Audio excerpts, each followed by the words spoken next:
السلام علیکم ورحمۃ اللہ تعالی وبرکاتہ۔ پیارے بچوں، جامعہ رضویہ منظر اسلام کے آن لائن سبق میں آپ کا خیر مقدم ہے۔ آئیے کھولتے ہیں اپنی کتاب شرح العقائد۔ پہلے کتاب کی کچھ عبارت پڑھتے ہیں اور پھر اس کے بعد اس کا مطلب سمجھتے ہیں۔ تو شروع ہوتے ہیں۔ بسم اللہ الرحمن الرحیم۔ فَإِنْ قِيلَ خبر كل واحد لا يفيد إلا الظن وضم الظن إلى الظن لا يوجب اليقين وأيضا جواز كذب كل واحد يوجب جواز كذب المجموع لأنه نفس الآحاد. قلنا ربما يكون مع الاجتماع ما لا يكون مع الانفراد كقوة الحبل المؤلف من الشعرات. فإن قيل الضروريات لا يقع فيها التفاوت ولا الاختلاف ونحن نجد العلم بقول الواحد نصف الاثنين أقوى من العلم بوجود اسكندر، والمتواتر قد أنكر إفادته العلم جماعة من العقلاء كالسمني والبراهمة. پیارے بچوں، ما قبل میں اس سے پہلے کے سبق میں یہ بات سمجھ میں آئی تھی کہ خبر متواتر موجب علم ہے، اور اس سے جو علم حاصل ہوتا ہے وہ علم بدیہی حاصل ہوتا ہے، جس پر صاحب شرح نے فرمایا تھا ہا ہونا امران، یہاں پر دو معاملے ہیں۔ یعنی ایک معاملہ تو ایک امر تو یہ تھا کہ خبر متواتر موجب علم ہے بالضرورہ، اور دوسری بات کہ اس سے حاصل ہونے والا علم بدیہی ہوتا ہے۔ ان دو امروں کو صاحب شرح العقائد نے پیش کیا تھا۔ معترض ان دونوں امروں پر یک بعد دیگر اعتراض کرتا ہے۔ پہلے امر پر اعتراض یہ ہے، پہلا امر کیا تھا کہ خبر متواتر موجب علم ہے، مفید یقین ہے۔ تو اس پر اعتراض یہ ہے کہ دیکھیے، خبر متواتر میں ہوتا کیا ہے، بہت سارے لوگ اکٹھے ہو جاتے ہیں کسی خبر پر۔ اب اگر بالفرض ہم تھوڑی دیر کے لیے مانتے ہیں کہ 50 لوگ اکٹھے ہو گئے، اور وہ 50 میں سے ہر ایک کو الگ الگ کر کے اگر دیکھا جائے، وہ اگر الگ الگ خبریں دے، ایک آیا اس نے خبر دی، دوسرا آیا بعد میں اس نے خبر دی، تیسرا آیا، اس طریقے سے انفرادی طور پر اگر وہ ان میں سے ہر ایک خبر دے تو اس کی خبر معتبر نہیں ہوگی، خبر مفید ظن ہوگی صرف۔ تو 50 لوگوں میں سے ہر ایک علل انفراد اگر آ کے خبر دے رہا ہے تو ہر ایک کی خبر مفید ظن ہے۔ تو ایک ظن کو دوسرے ظن کے ساتھ اگر اکٹھا کر دیا جائے، ملا دیا جائے، بہت سارے ظنون کا مجموعہ بن جائے گا نا یہ۔ تو معترض کہہ رہا ہے کہ ایک ظن کو دوسرے ظن کے ساتھ اگر ضم کر دیا جائے تو یہ موجب یقین نہیں ہوگا، یہ تو ظنون کا مجموعہ ہو جائے گا، کہ جب ہر ایک میں سے ہر ایک کی خبر مفید ظن ہے تو ان تمام کی اخبار کو اور تمام لوگوں کو اکٹھا کر دیا جائے تو یہ ضم الظن الی الظن لا یوجب الیقین، یہ یقین کا فائدہ نہیں دے گا، موجب یقین اور موجب علم نہیں ہوگا۔ تو آپ نے کیسے کہہ دیا کہ خبر متواتر سے حاصل ہونے والا علم خبر متواتر موجب علم ہے، علم یقینی کا فائدہ دے گی؟ یہ کیسے کہہ دیا؟ نیز مترس کہتا ہے کہ جناب جب ہر ایک کا الگ الگ انفرادی طور پر جھوٹا ہونا ممکن ہے تو ان تمام لوگوں کا مجموعہ اگر کر دیا جائے، سب کو اکٹھا کر دیا ہے، تو مجموع کا بھی تو کذب ممکن ہے، کیونکہ وہ مجموع بنے کس سے ہیں؟ انہی احاد کو جمع کر کے نا۔ تو الگ الگ اگر تھے تو ان کا کذب ممکن تھا، اکٹھے ہو گئے تو اب کذب ممکن نہ رہے اور موجب یقین ہو جائے۔ یہ بات سمجھ میں نہیں آتی۔ اعتراض سمجھ میں آ گیا بچوں؟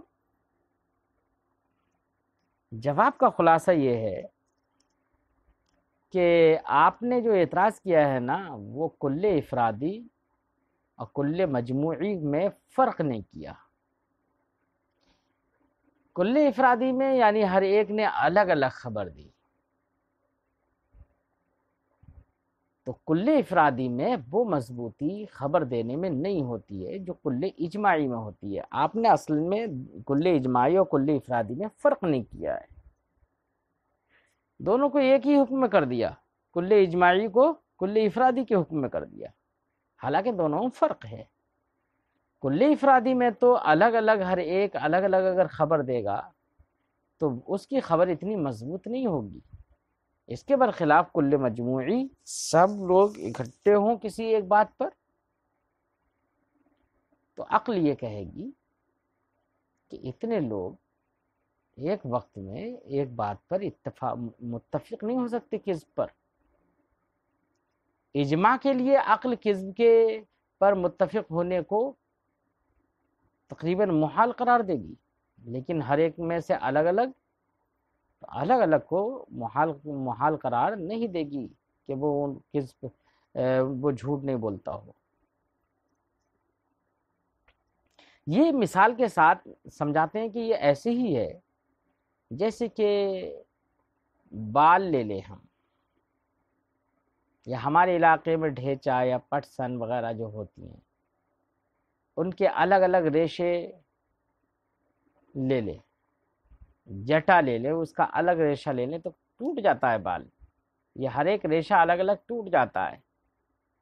وہیں پر پیارے بچوں آپ 100 بالوں میں سے ہر ایک کو الگ الگ کر کے اگر لیتے رہیں، انہیں توڑتے رہیں تو وہ بال آسانی سے ٹوٹ جائیں گے۔ کیوں؟ اس لیے کہ ایک میں وہ طاقت نہیں ہے، وہ مضبوطی نہیں ہے۔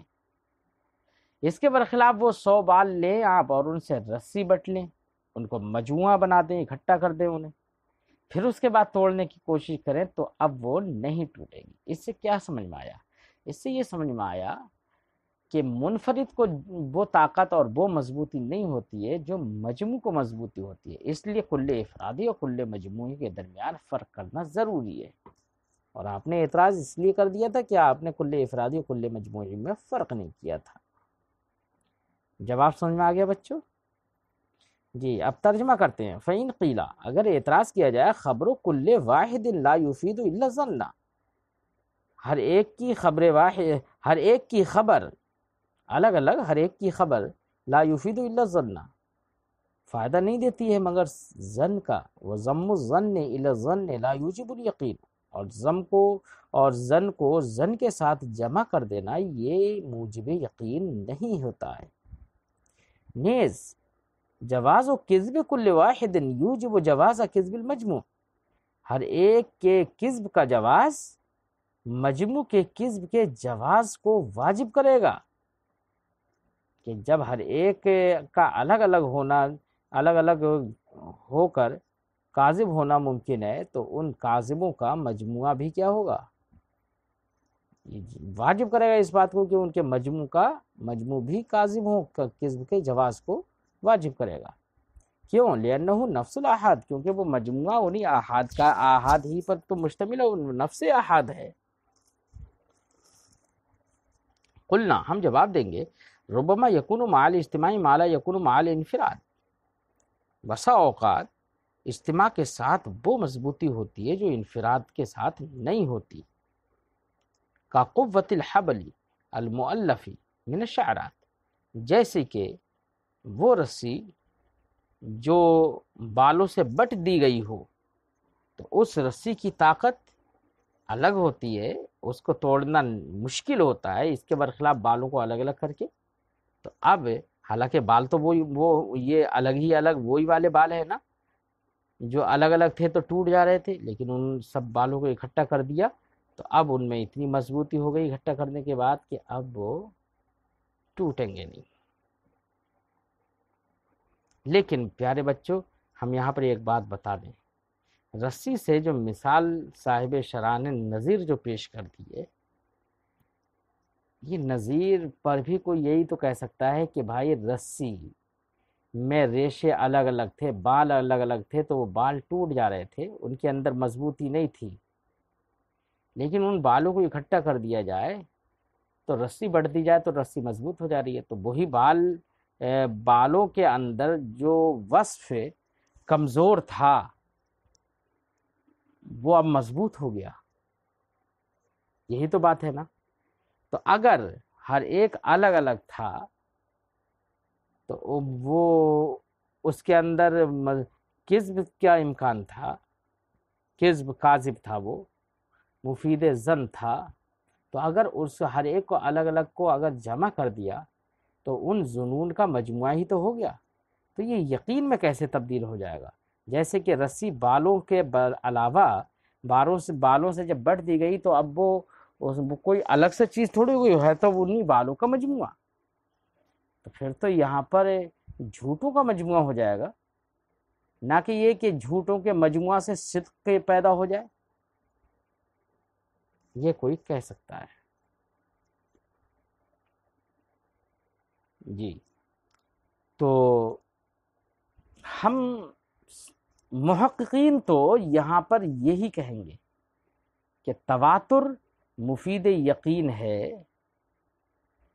تو تواتر کی جو متواتر کی جو تعریف تھی وہ یہی تھی کہ عقل، ایسے لوگوں کا اکٹھا ہونا کسی مسئلے پر کہ عقل ان کے کذب پر متفق ہونے کو محال قرار دے.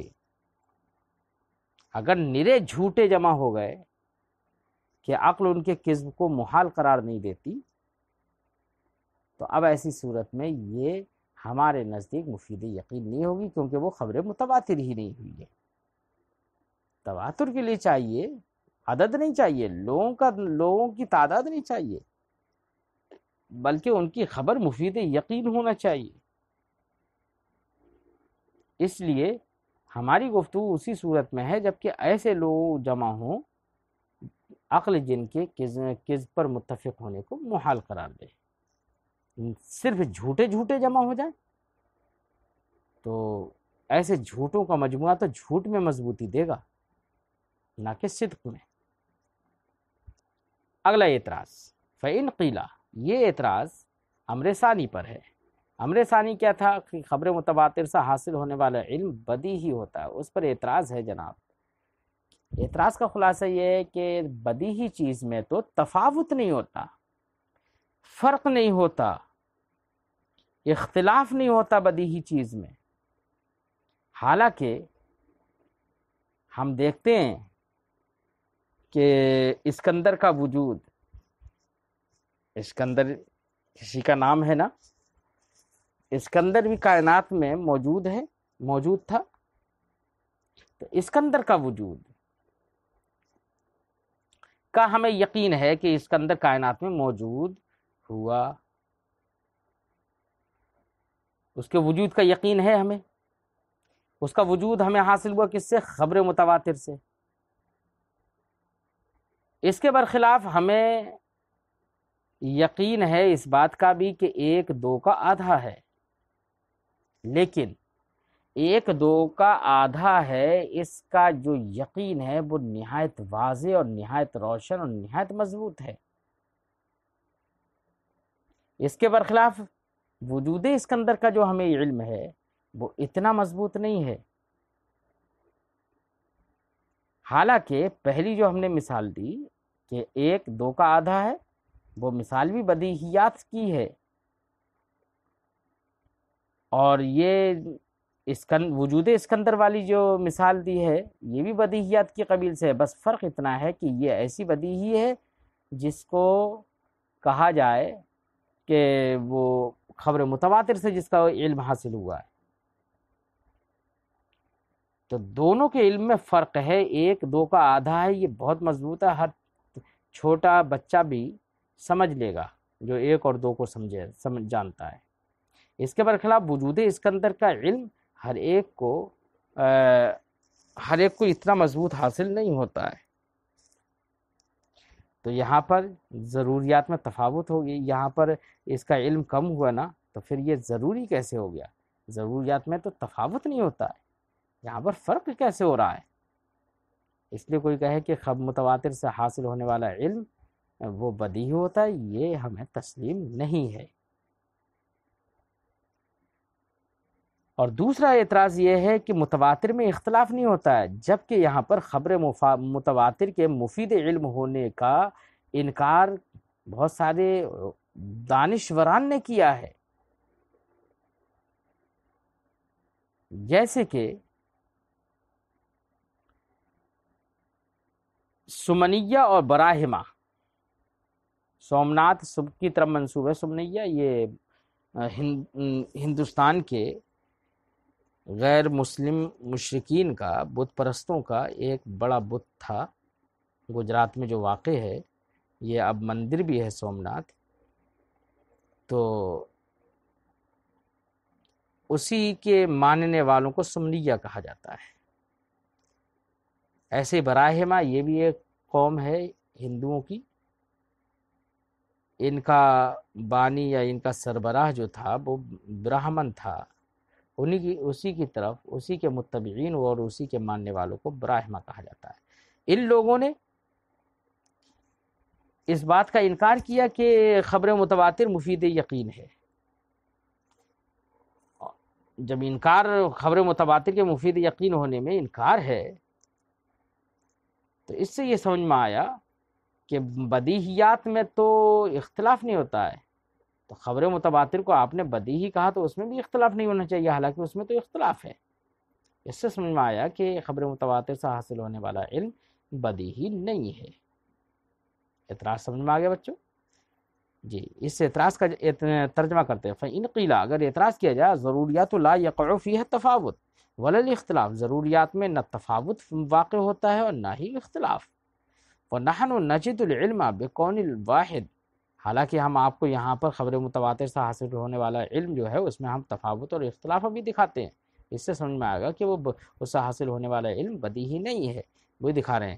وَنَحْنُ نَجِدُ الْعِلْمَ، اور ہم واحد اثنین کا آدھا ہے، اس کے ہونے کا علم ہم پاتے ہیں. اقوا من العلم بوجود اسکندر، اس علم ہمیں زیادہ مضبوط حاصل ہوتا ہے اس علم سے جو ہمیں علم حاصل ہو وجود اسکندر کا. یعنی وجود اسکندر کے علم سے کہیں زیادہ قوی ہے اس بات کا علم کہ ایک دو کا آدھا ہے، جبکہ وجود اسکندر کا علم خبر متواتر سے حاصل ہوا. تو یہ تفاوت کیوں ہوا؟ حالانکہ دونوں بدیہی ہیں آپ کے بقول. والمتواتر، اور دوسرا اعتراض یہ ہے کہ اختلاف نہیں ہونا چاہیے بدیہیات میں، حالانکہ یہاں پر خبر متواتر کے مفید یقین ہونے میں اختلاف ہے براہمہ اور سمنیہ کا. وہی کہہ رہے ہیں والمتواتر قد انکرہ افادتہ العلم، اور خبر متواتر کے مفید علم ہونے کا انکار کیا ہے عقلاء کی ایک جماعت نے، جیسے کہ سمنیہ اور براہمہ. اعتراض سمجھ میں آگے؟ جواب کا خلاصہ یہ ہے کہ فرماتے ہیں قلنا ممنوع، فرماتے ہیں کہ ہم کہیں گے کہ ہمیں تسلیم نہیں ہے. یعنی ہمیں یہ بات تسلیم نہیں ہے کہ جو آپ نے کہا کہ بدیہیات میں تفاوت نہیں ہوتا ہے، بلکہ ہم کہتے ہیں بدیہیات میں بھی تفاوت ہو جاتا ہے. لوگوں کے لحاظ سے، لوگوں کی اپنی عادت کے لحاظ سے، اپنی انسیت کے لحاظ سے، اپنی ممارست اور مشق کے لحاظ سے اختلاف ہو جاتا ہے بدیہیات میں. بالکل بدیہی امر ہو تو کبھی ایسا ہوتا ہے ایک امر بدیہی کے موضوع اور محمول کا صحیح تصور کسی نے نہیں کیا تو اس کو اتنا مضبوط علم حاصل نہیں ہوا. اور ایک بدیہی کے تصورات کا اور موضوع اور محمول کا صحیح علم حاصل کر لیا تو اسے زیادہ مضبوط علم حاصل ہو جائے گا۔ تو تفاوت ہو سکتا ہے، جیسے کہ مذکورہ مثالوں میں دونوں بدیہی ہیں، لیکن ایک دو کا آدھا ہے، یہ ہر روز بار بار تقریباً یہ ریاضی کا معاملہ ہے، اور یہ ہر دن ہر چھوٹے سے لے کے بڑا ہر ایک کو اس طرح کے معاملات روزانہ پیش آتے ہیں، گنتیوں کے معاملات، گننے کے معاملات ہر روز پیش آتے ہیں۔ تو یہ عادت، انسیت اور مشق میں داخل ہے۔ اس کے برخلاف وجود اسکندر کا علم ہے تو وہ بھی بدیہی، لیکن روزانہ اس کا نہ تذکرہ ہوتا ہے، نہ ہی روزانہ اس پر چرچا ہوتی ہے، نہ ہی لوگوں کو اس کے سیکھنے میں بہت زیادہ دلچسپی ہوتی ہے، ان کے سامنے روزانہ اس کے بارے میں نہیں بتایا جاتا ہے۔ تو ممارست اور مشق نہیں ہے، اس لیے ہے تو اس کا بھی علم بدیہی، لیکن عدم ممارست کی بنا پر یہ تفاوت ہو گیا۔ لہذا آپ کا یہ کہنا کہ ضروری میں تفاوت نہیں ہوتا، یہ کہنا ہمیں تسلیم نہیں۔ فرماتے ہیں قلنا، ہم کہیں گے ممنوع، ہمیں یہ بات تسلیم نہیں ہے آپ کی، بل قد تتفاوت انواع ضروری، بلکہ بدیہی کی انواع بھی متفاوت ہو جاتے ہیں بے واسطہ تفاوت فی الالف والعادہ، انسیت، عادت والممارسہ اور مشق میں تفاوت کے واسطے سے، والاختار بالبال ایسے ہی دل میں اس کے دل میں گزرنے کے تفاوت سے، کہ کسی کے دل میں کوئی بات اچھی طرح سے سرایت کر جاتی ہے اور کوئی بات کسی کے دل میں پورے طور سے سرایت نہیں کرتی ہے۔ وہ تصورات اطراف الاحکام، ایسے ہی احکام کے اطراف یعنی موضوع اور محمول کے تصورات کے تفاوت کے اعتبار سے، کہ کسی کو بہت اچھی طریقے سے موضوع اور محمول کا تصور ہو جاتا ہے تو وہ اسے زیادہ مضبوط، اس کا علم زیادہ مضبوط ہوتا ہے، اور جس کے موضوع اور محمول کا تصور صحیح سے نہیں ہوتا ہے تو ہوتا وہ بھی بدیہی ہے، لیکن اس کا علم تھوڑا متفاوت ہوتا ہے، الگ ہوتا ہے، کمزور ہوتا ہے تھوڑا اس پہلے کے بنسبت۔ جیسے کہ کسی شخص نے کہا کیا الکل اعظم من الجز، کل جز سے بڑا ہوتا ہے، تو ظاہر بات ہے اس کے موضوع اور محمول تقریباً ہر ایک کو صحیح سے معلوم ہوتے ہیں، تو اس کا علم زیادہ مضبوط ہوتا ہے۔ اس کے برخلاف کسی نے کہا واجب الوجود لیس بعرض، واجب الوجود عرض نہیں ہے، تو دیکھیے واجب الوجود عرض نہیں ہے، یہ بھی ہے بدیہی، لیکن اس کے جو تصورات ہیں، اطراف تصورات، اطراف یعنی موضوع اور محمول ہیں، ان کے معنی کو اس طرح سے آدمی اگر نہیں جانتا ہے، کوئی موضوع اور محمول کا صحیح تصور کسی نے نہیں کیا، تو وہ یہ ہے تو بدیہی، لیکن اس کے لیے یہی محل خفا بن جائے گا۔ اور جس نے موضوع اور محمول کا صحیح تصور کر لیا، صحیح مطلب سمجھ لیا، تو اس کے لیے بالکل بدیہی ہوگا۔ مثال کے طور پر واجب الوجود کا مطلب کسی نے یہ جان لیا کہ واجب الوجود اسے کہتے ہیں جو کہ کسی کا محتاج نہیں ہوتا ہے، جو کسی کا محتاج نہیں ہوتا ہے، جو کسی کے تابع نہیں ہوتا ہے، اور عرض اسے کہتے ہیں کہ جو ہمیشہ اپنی محل کے تابع ہوتی ہے۔ تو تابع ہونا اور تابع نہ ہونا دونوں میں تنافی ہے نا، تو جو واجب الوجود ہوگا تو وہ عرض تو ہوگا ہی نہیں، تو جو واجب الوجود اور عرض کا یہ معنی جانتا ہوگا تو ایسا شخص کو بہت مضبوط علم حاصل ہوگا۔ اس کے برخلاف جس نے یہ تصورات کو صحیح سے نہیں جانا تو ہے تو بدیہی، لیکن پھر بھی وہ اس مضبوط علم تک نہیں پہنچ پائے گا، اس لیے تفاوت تو ہو سکتا ہے۔ اور رہی دوسری جو آپ نے بات کہی تھی کہ بدیہیات میں اختلاف نہیں ہوتا ہے، تو یہ بھی ہمیں تسلیم نہیں ہے۔ بدیہیات میں اختلاف کبھی کبھی مقابرہ اور عناد کے طور پر کیا جا سکتا ہے، جیسے کہ تمام سوفسطائیہ نے تمام حقائق کا انکار کر دیا، جبکہ بہت سارے حقائق بالکل بدیہی ہیں، بالکل بدیہی ہیں، تو ایسے تمام ضروریات کا سوفسطائیہ نے انکار کر دیا، کیوں؟ عنادن اور تک مقابرتن۔ ایسے ہی سمنیہ اور براہمہ نے خبر متواتر کے مفید علم ہونے کا اگر انکار کر دیا، تو کوئی عنادن اور مقابرتن انکار کرے تو یہ انکار اس بات کو مستلزم نہیں ہے کہ خبر متواتر مفید یقین نہ رہے۔ اسی کو صاحب کتاب فرماتے ہیں وقد یختلف فیہ، کبھی کبھی خبر متواتر میں بھی اختلاف کر لیا جاتا ہے، اس کے مفید علم ہونے میں بھی اختلاف کر لیا جاتا ہے، مکابرتاً و عناداً، مکابرہ اور عناد کے طور پر، جیسے کہ سوفسطائیہ فی جمیع ضروریات، تمام ضروریات میں، بات سمجھ میں آئی؟ جیسے کہ سوفسطائیہ نے تمام ضروریات یعنی حقائق جو مشاہدے سے بھی معلوم ہیں، ہم اپنی نگاہوں کے سامنے جن کو دیکھ رہے ہیں، ان کا بھی انہوں نے انکار کر دیا، تمام ضروریات کا انکار کر دیا سوفسطائیہ نے مکابرہ اور عناد کے طور پر۔ اور اب مکابرہ اور عناد کے طور پر اگر کوئی انکار کرے تو اس سے یہ لازم نہیں آتا ہے کہ وہ مفید یقین نہ رہے۔ ٹھیک ہے بچوں، آج کی گفتگو ہم یہیں پر ختم کرتے ہیں، پھر نوع ثانی کی گفتگو انشاءاللہ اگلے سبق میں کرتے ہیں۔